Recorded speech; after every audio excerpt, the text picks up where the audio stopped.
Welcome to the Reunion Podcast, where traction, nourishment, and thriving in business and life come full circle. We're your hosts, the founders of Reunion, and each week we're going to sit down with incredible entrepreneurs from our community to shine a light on their stories, the bold moves that create real traction, and the raw truth behind their challenges and wins. If you're ready to be inspired, grow alongside a powerful network, and see what it really takes to thrive, you're in the right place. If you'd love to be a guest on the show, head to thrivewithreunion.com to join the movement. And don't forget to follow us on LinkedIn, Facebook, and Instagram. All the links are in the show notes. Now let's dive in. Welcome to today's podcast with the amazing Amanda Loveland. Is it Amanda Joy Loveland? Is that what you prefer? It is my kind of my brand. It's become my brand, but it is my birth name. So Amanda Joy Loveland. It's like I get to go by that. I like it. I love it. I love that your brand, that you were born to be this. I mean, it is. Little did anybody know. Little Joy. I love that. Yeah, thank you. I do too. Yeah, when I changed back to my maiden name, I'm like, I'm never gonna go back. This is me. Yeah. So, and then with my dad passing, it's just kind of part of that. I don't know. Still having him with me, it's just. Yeah. Oh, I like it. Yeah, I like I it a love lot. that Joy was part of it. The other day somebody said, I'll always see you as a Karnaseka, because that's my maiden name. And I said, I will always be a Karnaseka. That will never change. Yeah. Well, So, and I did hyphenate for a while. That doesn't work out very well. Too long. No, Too I didn't. long. I dropped my middle is my maiden name is Newton, so it's Diana Newton Anderson, and I hyphenated for a long time. Then I just said no. This is who I am. I encourage young girls to do that as well. Well, there's an energy with the name too. So it's like there was part of me that just didn't even, I kind of went to sleep while I was married. Yeah. I was like, oh, where did I go? Where did that girl go? Yeah. Right. And I came back. It's Yeah. great. Everything's Coma, rebirth. great. Right? Absolutely. So the whole purpose of this podcast is to highlight you. Have the people who haven't met you on one of the round tables, one of the forums that we go into, one of the masterminds or deep dives, to get a little bit of a feel for you and for your background and for how you got to where you're at today. So tell us a little bit about your kind of entrepreneurial journey and what you're doing now.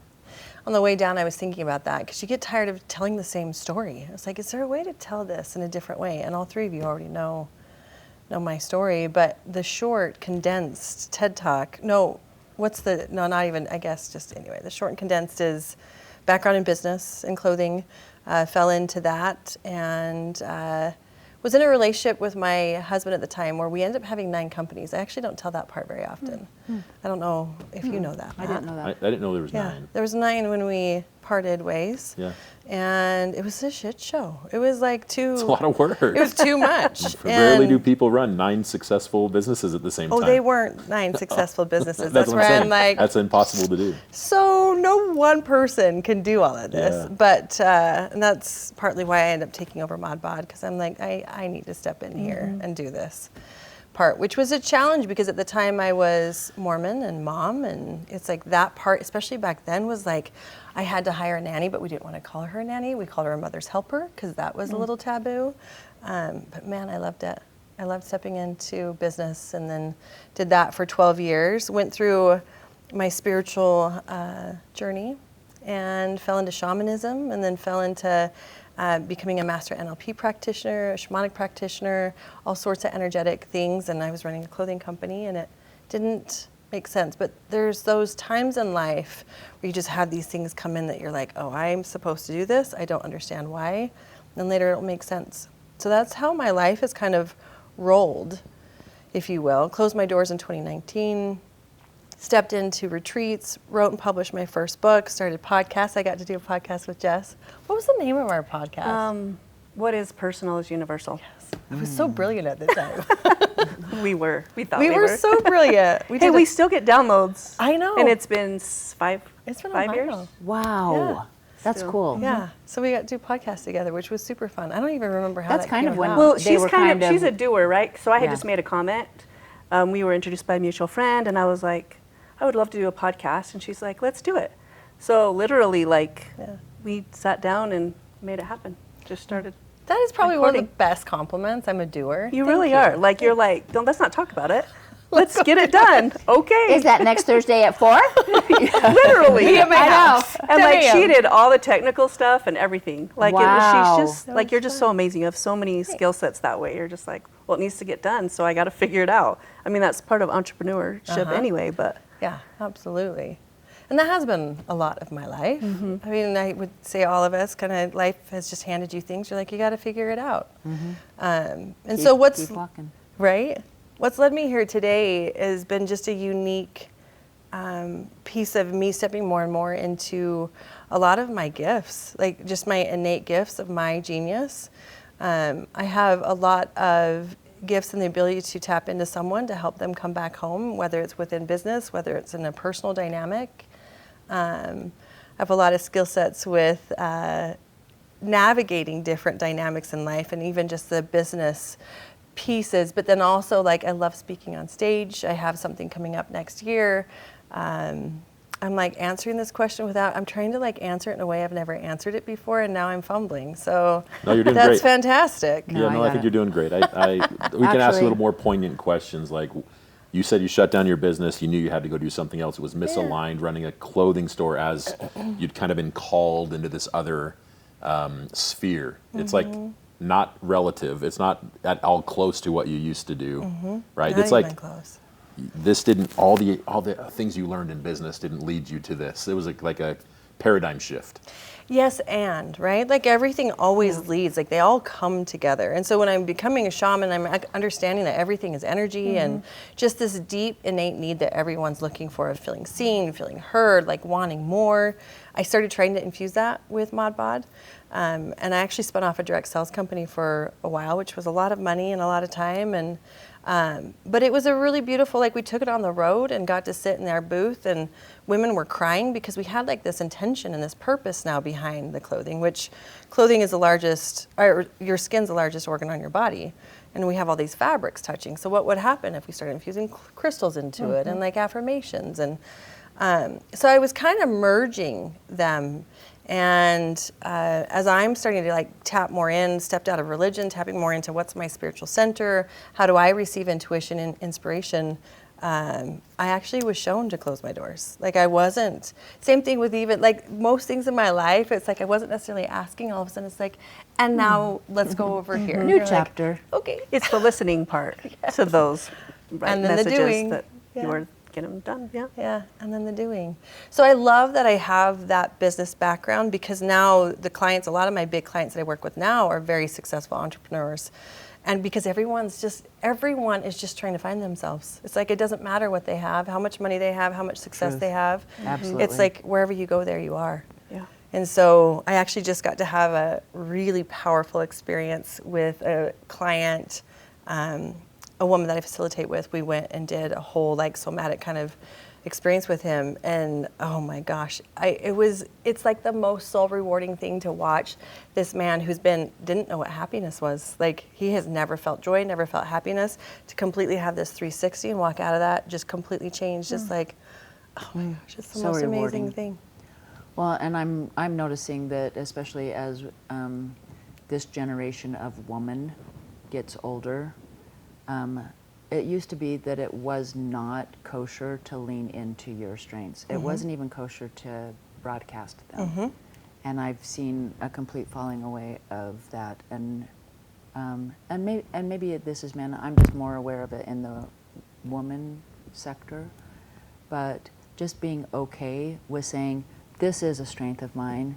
This is what I do well, and I want to lean into that. And I think there's just a lot more power now in that space. Yeah, I would agree. I think there is, however, a difference between I'm screaming this at everybody so that you pay attention to me versus Absolutely. this is just who I am. Yeah. Yeah. Like talking at them, and talking with them and to them. It's a different dynamic, right? Mastery. Yeah.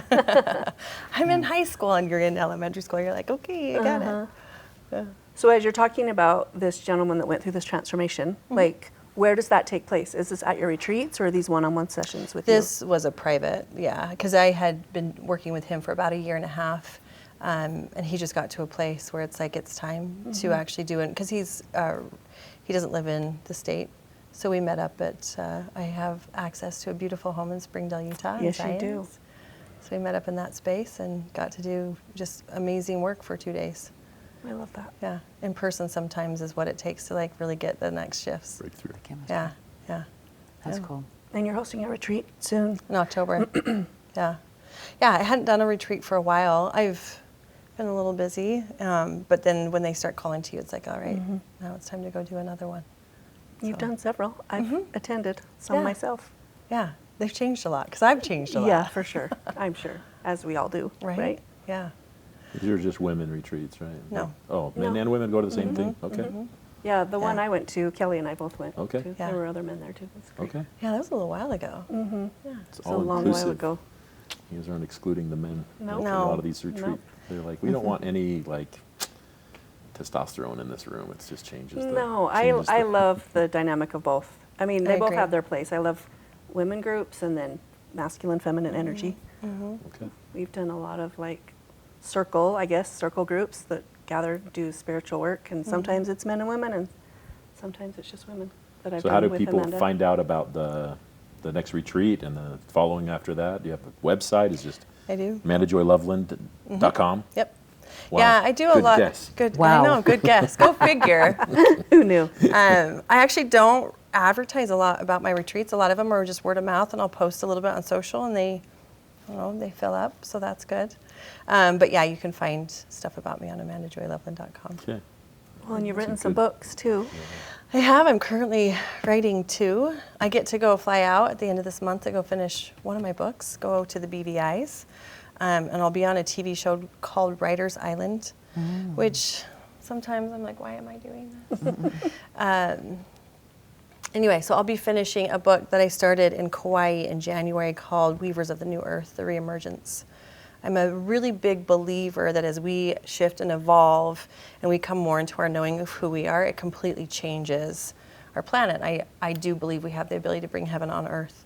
And so but it all starts here. So that book in simple terms is about that, but I'll write the second portion of it in the BVIs. And then I have another book titled What If the Answer is Grief? So they're two very different, two very different What topics. if the answer is grief? Yeah. This one, this grief piece is something that it's like I work with women groups and like doing body stuff, and I've worked with people in leaving religion, and I've worked with relationships, and I've just, just all sorts of nuances. And one of the pieces that I find that is common throughout anyone is grief. But most people don't recognize that they're in a grief cycle of something, an identity, a partnership, even a child leaving the home. Like it's so many different things other than just physical, literal death. So, yeah. Masked with anger, confusion, or Feeling brain depressed, fog, depression. depressed, like just feel like they're they just feel heavy, and it's like because they are heavy, they're dragging something behind them, but nobody really teaches or speaks to this. We don't recognize that it's like everything is energetic, and so we do a lot of times hold on to old identities because that's what we know and that's what feels safe and that's what feels good. But it's like, but I'm also wanting to be something different, but I need to still hold on to this part of me that I used to know. And so that one will be a very simple book. Short, condensed, simple, and that'll be a good one. But your first book, was it Love? Love and the Spaces in Between. Okay. That is not up anymore. It's not? No. Okay. But you redid it. I did. And I wrote it's it now twice. it's down. Yeah. Okay. Because my relationship with Travis didn't work out. I thought I had it. I'm like, yes, because relationships have been my biggest teachers. And I'm like, dun da da da. I figured it out. I don't think you're alone in that. I'll write a book. And I'm like, shit. Just kidding. So I took it down. One of the best songwriters of our time that everyone loves, I Taylor know. Swift. It's all about broken, bad Right. relationships, right? Yeah. I actually don't like Taylor Swift, but that's what it's all I'm about. not either. Okay, good. We're all. That is Hey, uncommon. 4 out of 4. Careful, we might Not Taylor Swift We might fans. get those Swifties to Oh man, unfollow. they're gonna cancel us. They won't watch our podcast. Oh no. No, but it's all about like broken, terrible, bad, relationships and how Because she's made all everyone the. can relate. Everyone's That's made why. the bad choices at some point in time that they thought was right, Right. then it ended up not being right. Yeah. So Well, they're our biggest mirrors to ourselves, and I guess I've gotten a lot to learn. you've learned a lot. I You have learned. have. You've raised wonderful children. Like I you have. have like very integrated socially. Like they're contributing to society. You've got this great family that is a testament to your motherhood and your ability to parent, which is probably harder than anything else any of us have ever done. Yeah. And we learn a lot from parenting that we're like, okay, I would have done that different. I would have done that different. Oh, and yeah. I wish my children would have done this different and this different. But at the end of the day, we have to learn like they're going to make their decisions, and so are partners, so are spouses. You can't control this. Travis, I've spoken with Travis, nice enough guy. It didn't work out, right? But that's on him too. Like it wasn't a love connection long term, right? But that's you can't control that. That's not just you. Well, we make interesting decisions because of, like, how do I talk about this without talking about this? I feel like, especially at the ending of a relationship, especially if you're someone that's like, all right, how did I contribute to that ending? Because there were actions that Travis did that contributed to the divorce. Anyway, but I got to show up and go, okay, well, how did I create this dynamic? He made some choices and actions, but I still was a part of this.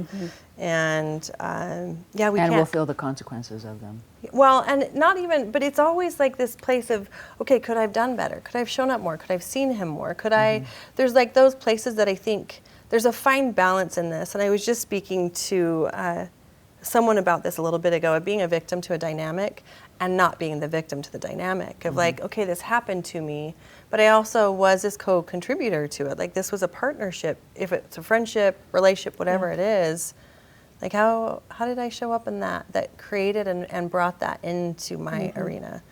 And how do I get to do different next time? It's good introspection that not a lot of people probably get to. We always, when things don't go our way, we always wanted to say, oh, but it's because of I'm the victim here. I had nothing to do with this. And I think that's part of broken society. I 100% when people don't agree. take any of the onus on failures. And that happens in business all the time, right? Well, our government at large is ran off of victim, perpetrator, bully or rescuer. So it's like we're just in this conditioned society that you've got to be pointing the finger at someone, or be the little guy, or be the big guy that's like, instead of like, oh, can I be in the center and not be any of those? Like, we are so conditioned to be in that. And in my opinion, it creates a dynamic of disempowerment. And anyway, I'll stop it there so we don't go into conspiracies. No. We could do that, but we don't have to. We can talk about that afterwards, like we always do anyway. Right. These are people that get all my memes and videos and things that we talk about. Co-conspirators, as we call each other. All right. So people that come to you for help, what are they generally? I mean, I'm sure they're all different. They're lost. They need direction. They need to break through something, and they're having a hard time finding that without some mentor, some just good processes and help. So what are people looking for that are coming to you, or what types of people are coming to you? Like, what are they going through that they need your help with? Well, one of the things that I love about our society is we're all here to help each other home. Like, my whole job is to point you back to you, whatever that is. And so it's a variation of, it could be someone that is going through dynamics of leaving religion, of leaving a relationship, of going through relationship struggles, of wanting to know how to connect more intimately. What's challenging a little bit about what I do is there's a part of me that's like, okay, I'm supposed to niche. And I'm like, okay, let's try to niche. And it's like, I can't. It's like, I could really speak to anyone about anything. I'm like, do I share about my recent client? I don't think I will. When they come to me, it's because they know something feels off. They're stuck, they're down, they're depressed. Life's not going the way that they're wanting it to go. And they're looking for, I just need help. And so because I am both a shaman and an NLP practitioner, I can go both to the analytical, logical, hey, your brain is a supercomputer. Let's just go find where the virus is and this limiting belief that you're carrying that's running your world. And let's just go clear it. And it doesn't have to be as traumatic as the original wound. I love that. And then I love that I can talk to the dead and have angels that come in, or I can see in between the dimensions, or see where energy's stuck in the body, or feel it. So I have this really beautiful gift of being able to dive into both. And I'm finding more and more, I love working with men, I love working with women, but there's something about the masculine that just, especially when they're like the client I was just working with, he was so disconnected from his heart. It was off. He's brilliant, brilliant, brilliant, brilliant. But his heart is just shut off. And so it's like most of these men that come in, it's like, and it's super common of like, hey, I'm just going through and this is what I'm supposed to do to take care of everyone that I love. But meanwhile, I am not taking care of me. And so I get to help kind of bring in those aspects of combining like the heart with the head of like, what is the longest journey we'll ever take is from our heads to our heart. And understanding too that our mouths, our language is like, it's this bridge between the two. So the short answer to your question is really anyone that's looking for more of what's possible in their lives and how good can life get. Yeah.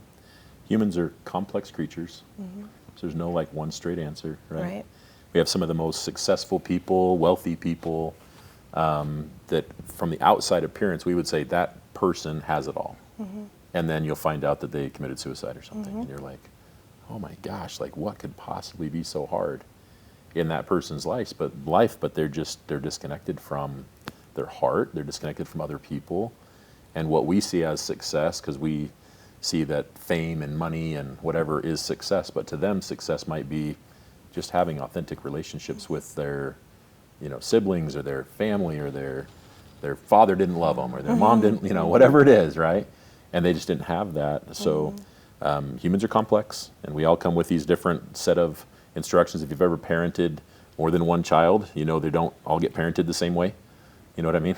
I have 4 kids, and I'm like, no cookie after cutter. 2 boys, I was like, all right, I got this. Boys are easy. And then I got 2 girls, and I was like, holy, what am I going to do now? And I'm still in the middle of that. I've got, 2 girls that we're still trying to parent. And I thought also, I was way wrong, that you stop parenting when they move out of your house. Nope. It gets worse. I was like, now they just don't have to listen to me. They don't have to do anything I ask them to do. And so they still have their own, like, they're going to do what they're going to do, and I can't really make them do anything other than that. So I thought it was going to be easier with adult children. I was not prepared. In some ways, it's nice. Like, you get to have this friendship. In other ways, you're like, holy crap, nobody told me about this. Yeah. Well, and they're going through stuff that we didn't, where we were at in the time period is just so different. And so they're navigating something that is completely foreign to us as well. Yeah. Totally. So we're all still learning every day. Yeah. We don't know what we don't know. I know. Right? And they're showing it up for us. I mean, they're saying, look, this is these are all of our situations, this is what we have to do. And I'm like, wow. Right. Good It's luck like the with first that. time a grandkid comes in with new math. I'm like, Oh yeah. hope we can find somebody to 2 help. + 2 = 5? What? Yeah. The long way. It's The subjective. long way That's to the same racist. answer. How is that Subjective. racist? There are no absolutes anymore? What? I thought math was the safe place. I can remember that. 3rd grade math Nothing's is too, safe. it's above my level anymore. So I want to go know, back to Trey. relationships. I would love Yeah. to know in your life, who is the one person that has been the biggest influence in On your life? relationships? Oh, man. Wow. I don't know that I have one. Not I don't your know that I dad, not have your one mom, that would not your- emulate. I love my parents, but my dad's been gone for 20 years now. Yeah. Wow. And I was actually just thinking about how my dad I was just thinking about this. My dad would be like, oh, look how beautiful your mom is. Like, just the little things that he did. I really appreciated seeing that as a kid. But I feel like I don't know that I do, because again, it's kind of like with what you're talking about. There's so many, and what you're talking about, there's so many different iterations of like things that we're navigating through now that I don't know that I have a couple that I'm like, oh, that I know what I want. I know like my ideal. And I have as a role model. The ideal. You haven't found the person yet. No, and Maybe I love have. that. I'm in a relationship right now, and Oh. everything's going really well. Yeah.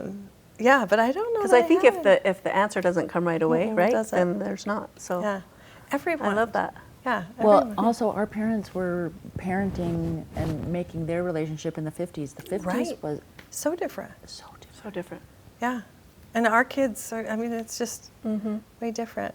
I did want to circle back to when you were talking about how humans were complex, and we were driving home actually from Springdale, and we were having this conversation about, I don't care how much money you have, because we've probably all been in the same boat. I've had millions, and the same problems I had there, I'm still having over here, not having millions.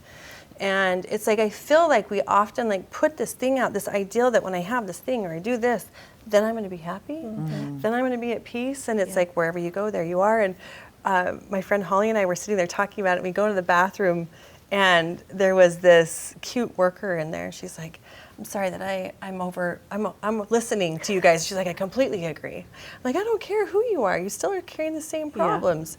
She's like, but I read the scripture today. Can I share? And I'm like, yes, please share. She's like, it's all about presence. I can't remember what the scripture was, about being in the present moment. I'm like, I couldn't agree more. Yeah. And I think that is one of these conundrums that I think everyone faces in the human dynamic, as we're thinking we got to constantly be chasing something other than like, oh, if I can actually get at peace here, be happy here, then the things that I'm desiring will actually come more into me than if I'm constantly chasing after that thing, thinking, oh, that right there, that's going to make me happy.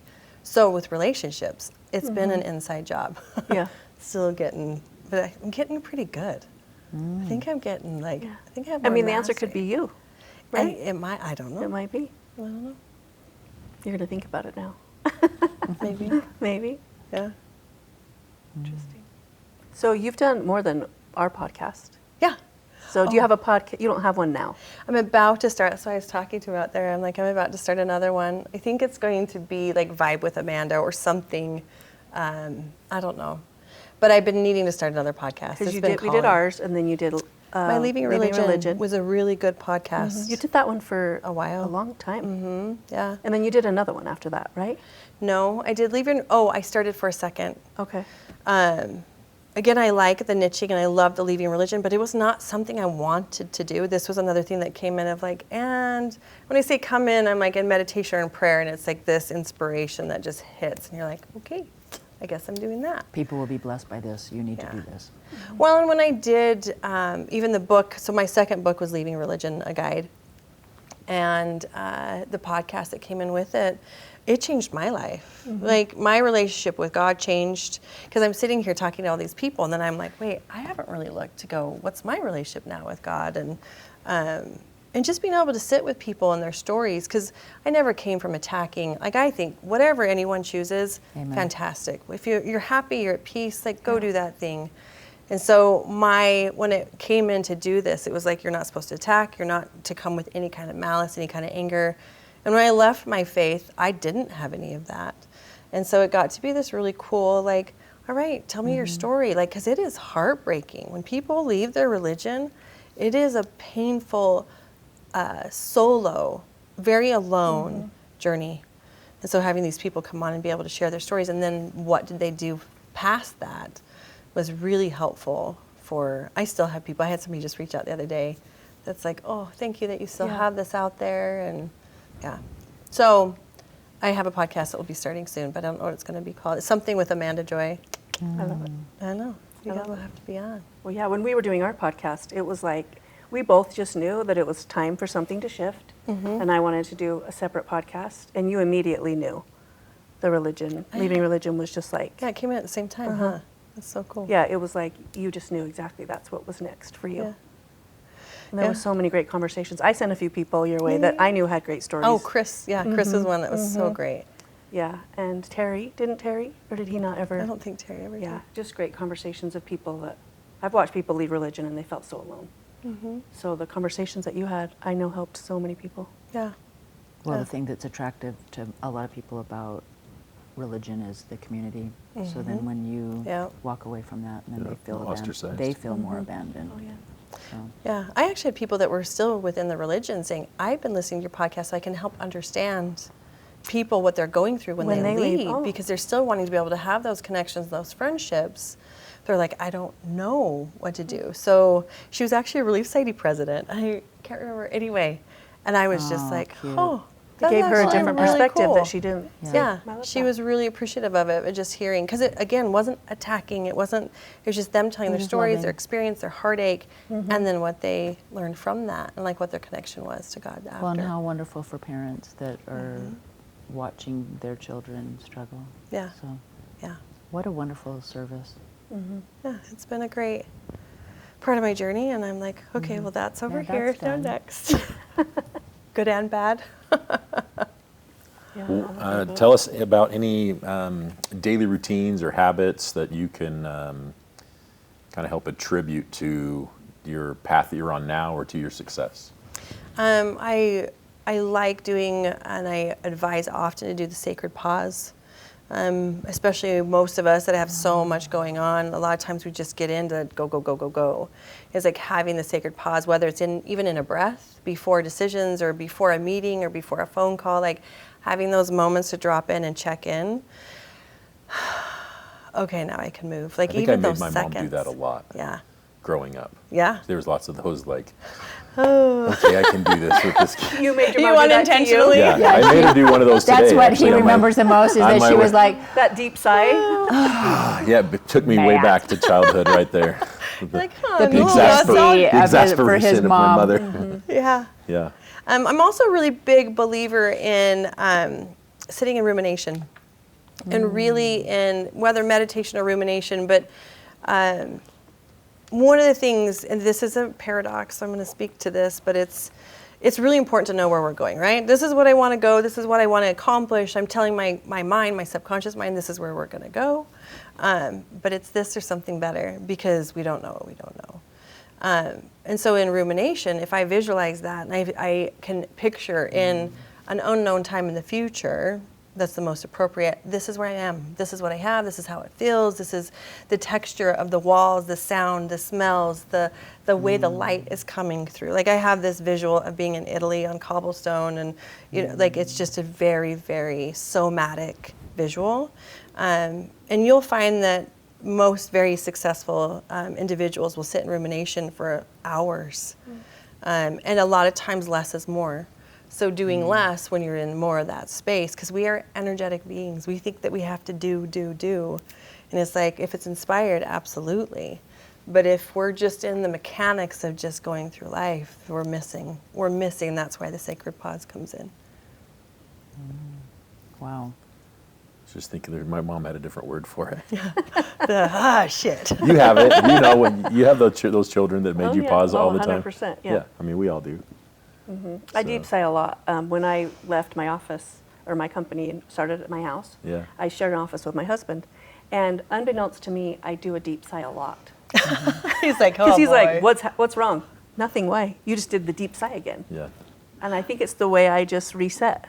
Well, the vibration, singing or sighing actually will reset our somatic, like it resets the nervous system. Yeah, I mean, I've done it now for so long. And now my kids are even like, you just deep sighed. I'm like, It actually feels it really just feels good. so good. It I really just actually do- resets me. I have the sound Yeah. associated with it. as I well. supposedly did that like 8 or 10 times during the new How to Train Your Dragon movie. Oh. That was exactly the same as the old How to Train Your Dragon movie that I went to watch, and I was like, like it wasn't. It wasn't. Different growl. There's the growl. deep sigh. Yeah, my wife's like, "You are so bored." I'm like, "I am so, So bored. I'm trying Yeah, to do but it. I was doing that I love it. deep or sacred pause. I'm going to tell my wife that. It's actually, I'm not bored of it. It was a sacred pause. Rumination. Yes. It's I ruminating. I actually am a talker thinker. Oh yeah. So it is always it's imperative every once in a while for me to go, oh, okay, just a second. Was that my out loud? She has to worry about what she says because she's in politics, and so anything could be misconstrued. I And know. then she Time doesn't. out. What are you doing in politics? I've been a city councilor for Oh, that's right. I do know this. 12 years. Yeah. In which city? Pleasant Grove. You two, both of you have been Yeah. in city very, work. very involved with city and city. Not so much city. I mean, I I do know, chamber but the stuff. business, But yeah.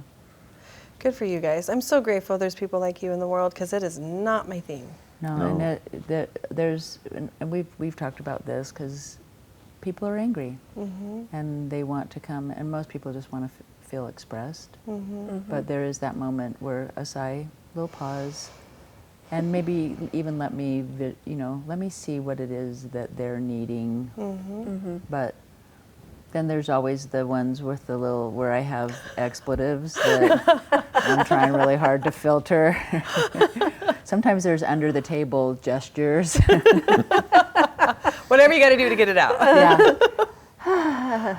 Anyway, so that pause is more like, it's not like the How to Train Your Dragon, Bored. Yeah, I was and it's bored not out like of the my gleeful, It's like, mind. I cannot believe you're here talking about this right now. So I know. that's Yes, great. you can. Well, you've been one of our very first members since we started Reunion. I think you came to our first event and you joined with us. And we're very grateful. Was it Thank really? you. Yeah. Yeah, Oh, we you want guys to know. are so great. This is the question that always comes up when we say that. What have you liked most about Reunion? There's a sense of, when we're talking about community, right? Community and family, it is fun. Like every time I go, it's like, there's so-and-so and there's so-and-so. And you're just like, it's so great to stay connected. And there's a safety in the group. We've had, because I'm unique, right? I feel like a lot of times we have these groups, I'm like, oh crap, I'm going to say something spiritual and woo-woo again. And I'm going to have like just these, very business-like, and I'm like, that's whatever. I'm just going to be me. No, I love it. And get uncomfortable for a little bit. And it's always been great. It's always been super great. So it's a really beautiful group that you guys have put together, and talk about feeling inspired and following a call. You guys really have done that and done really well. Thank you. I love having you in the group. And I think when you say it, everyone's thinking it too. You're just the one who says it. Haven't you? I mean, I found that to be true in our deep dives. Yeah. I don't know. Nobody ever says anything to me after. I guess You can kinda. tell though by the reaction that Yeah. everyone's like, just body language in general, like there's a lot of yes to the head Yeah. nods, And it's the lean in, like Yeah. into a table. We've heard just over and over again from other members that they feel like there's not a lot of ego involved Yeah. with the people that we have I would invited agree. to Reunion. There's not like, we're not pretending to all be successful 100% of the time, and our businesses are just killing it, and we're trying to put on this fake like facade of just we're awesome, and That'd be a we waste have of no time. issues, and we have our families are awesome, and our businesses are awesome, and we're making all this money. No one's doing that, right? No, Because not that's at all. the type of people that we want to surround ourselves with. Are just good, authentic, real people that can admit when they have their failures and what we learned from it. And that's, I think, what makes this group pretty unique, and as well as highlighting the members of the group and letting them teach the rest of the group of the things that they've learned through their successes and failures.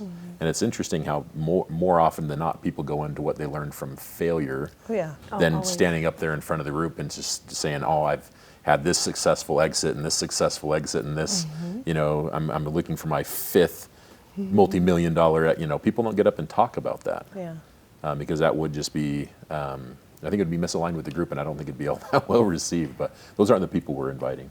People aren't throwing business cards around and trying to get business from everybody. It really feels like people are just there to offer assistance and offer heart and offer help and show love to the other people in the group with no expectation of return. Well, that So- was a testament to all four of you. You guys hold that really well. The authentic, genuine, no ego, just like we're just speaking from the heart. Like, what can I do for you? How can I help? And you'll notice that there are business cards that are thrown around, but more of like, I have this. Let's connect. Let's go do it. It's like this definitely Yeah. genuine, authentic, not what can you do for me kind of. Yeah. I've only had one experience with one person that only came one time that I was like, you got a little ego over here, but that's And when they conversation don't for come another back, day. like the vibe doesn't work, No. right? They Yep. self-select out. Yeah, it was perfect. And we've noticed that with like really strong company cultures. Yeah. Oftentimes they don't have to fire somebody that doesn't fit the company culture because they're like, I don't fit here. This isn't me. And I think that's been pretty consistent with the membership at Reunion as well. Well, and I think we're also looking specifically for diversity of people. I want the whole room to be, I want there to be a huge diversity. I want everybody in every sector, in every business to feel welcome. There's just a couple of key points, like are they open? Are they, what is the chemistry? What is the Well, and we're also energy? not afraid if there are multiple people in the same industry. No, because I it's know. blue ocean mentality. Like Yeah. they're going to connect with Amanda different than they are Jessica, even if we're offering the same thing. Yeah. So I think the diversity is great, and then having like the same people that do the same things. I know. Yeah. Because people like connect with different people, Yes, regardless if they do the same thing. correct. That's a Love good it. point. Absolutely. All right. It's been awesome. Any like closing words of wisdom Oh boy. that you just want to instill in into the ether? Let me take a sigh. We'll sigh. Let's Actually, think we'll all about sigh. this. No, I think I spoke to all of it. I appreciate you guys having me on the podcast. I love this kind of thing. Like I love speaking and doing podcasts, and it's just I love it. And then getting to connect with amazing people that are just my friends. I love All it. right. Well, thanks for being on. Go to amandajoyloveland.com if you want to learn more about the retreats? Yes, I'm not super good at updating my website. You've told me so you that. can reach out to me. You've said you're not good at promoting yourself. You're not good at asking for, people to come and check out more. But we want to help with that, right? We want to drive you're so people great. to your genius and have them experience it for themselves. You and I have had some great conversations in that space, and very appreciative, helping me kind of unblock some of my limiting beliefs. And there's just everyone needs somebody to help them with 100%. that, and you do have a gift to do that. So yeah. We appreciate I'm you. really good at what I do, and I freaking love it. Yeah. Like, You are. it's like, Yeah. And it's If you- needed, too. well, my gifts are coming on more and more online. I'm like, holy crap. I love It's it. fun. That's really fun. Stepping into it, love it. Yeah. embracing. That's great. Well, thanks for being on the Thank podcast you. with us. Appreciate you guys. Thank you. Thanks for tuning in to another episode of the Reunion Podcast. We hope you're walking away with fresh insights, real stories, and that extra spark to keep building traction, nourishing your growth, and thriving big. If you've loved this conversation, hit that follow button so you never miss an episode. And if you'd like to join the movement, come sit at our table and be featured as a guest and share your story. Visit thrivewithreunion.com and stay connected with us on LinkedIn, Facebook, and Instagram. You'll find all the details in the show notes. Until next time, keep showing up, stay connected, and let's thrive together.